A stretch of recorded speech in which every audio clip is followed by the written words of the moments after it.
It's one of those nights, got home, Christmas Eve, 10 o'clock at night, and the dishwasher is dead. Dishes are all stacked up. They've been baking, cooking, getting everything ready. But we gotta fix this dishwasher tonight. So we're gonna tear it apart and see what's going on. We have an error going on this one. It's got the E1F9 error, which means the drain is not working right. And I think I know what's wrong with it. So we're gonna take it apart, see what we can find, and see if we can get this thing fixed to save Christmas. So if you got the same problem, we'll show you how it's done. And if you need help, let us know. Leave a comment down below, subscribe to our channel, and you can find out more of how to fix these dishwashers and appliances that are messed up, but we're gonna get this one going tonight. First thing we're gonna do is turn off the power to the dishwasher, flip the breaker off. Next up, we gotta do something about all that water that's sitting in the bottom of the dishwasher. So I'm gonna use my shop vac here, vacuum out that water. If you don't have a shop vac, you can also suction this out with a turkey baster or just throw some towels in there and dry it all up. Then we're gonna jump underneath the sink. Gonna unhook the drain line on this. Be careful, there may be some water in there. You may want to have a bowl or some towels available. Also gonna shut off the water to the dishwasher and unhook the water line as well.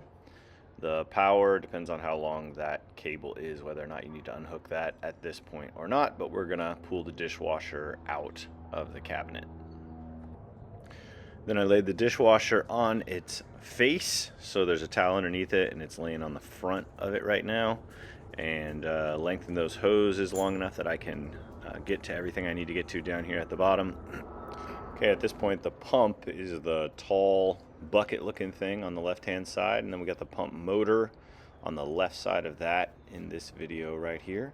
So I don't actually need to take the pump off, I don't think. I think I'm just going after that pump motor, because a lot of times there is a little food chopper that breaks on these and gets stuck in that pump motor. So that's what we're going to be going after here. So I'm going to move some of the insulation out of the way.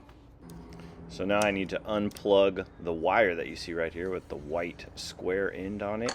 So first I have to pull out the white clip that's above it. So you basically squeeze in on the tabs, push that through. Then there's another black sort of retaining clip here underneath. So I'm going to press that up and I'm going to pull the wire out at the same time. It's going to be a little hard to do, so I'm going to set down the camera for just a second and grab this one out. So I'm just going to press the black button up, pull the wire out, and at this point we have the electrical connection unhooked from this pump motor assembly. Then we're going to rotate this, but there's a little retainer clip, so we have to push this little button up. As we push it up, we're going to turn the motor counterclockwise, and that will release the motor so that we can pull it straight out the side here. So we push the button, rotate, and pull the pump motor out. Now almost immediately you can see the problem. If you look right in there, just where we removed the pump motor, you can see some little pieces of stainless steel. This is this little food chopper blade that breaks so often on these. And what I'm looking for is, do I have two halves? Do I have the complete thing, or is there more further along? It looks like I have two halves, but I'm going to put them back together and see if I'm missing anything else. So we got this whole thing taken apart. This is the pump motor, and as you can see, it's got these food choppers. That's supposed to be one piece that hooks on here, broken in half, and they were laying inside of that hole right there when we pulled this apart. So it's Christmas Eve, so I'm gonna just leave them out for right now, and then we'll have to order that and put that back in.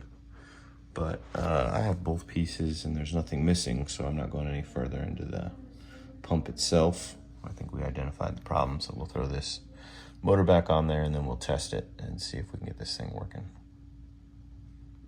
So now we're just going to do reverse of what we just did. We're going to throw the pump motor back in here. I did not put the food chopper blade that's broken back on. I'm just running it without it for now. So I put it on, rotate it until that clip locks back in. Then I'm going to plug back in the electrical connection on the side. It has to slide underneath that little black tab. Then we lock it in with that white clip up top by pushing that back in as well. At this point, we're just putting it back in to test it. So I'm gonna slide the dishwasher back in, make sure all the connections are hooked back up, and we will test it out, see if we get rid of that error code, which I think we will. Good news, crisis averted. We found the problem. It was that little food chopper broken in half and shoved in the pump. We got that removed. And for right now, to save Christmas, we're just running without the food chopper. We have run 3 loads of dishes and it works fine without it. Obviously we pre-wash our plates and dishes and stuff like that. And so we're gonna leave it off for right now. We'll get a new one put in later, but for right now, the dishwasher is up and running again. So if you get that E1F9 error, what we did tonight might just fix your problem. So hope it helps. Thanks for watching. Like I said, like and subscribe. Leave us a comment down below if you got questions, comments, thoughts, anything like that. And thanks for joining us. Hope your dishwasher is back up and running like this one soon.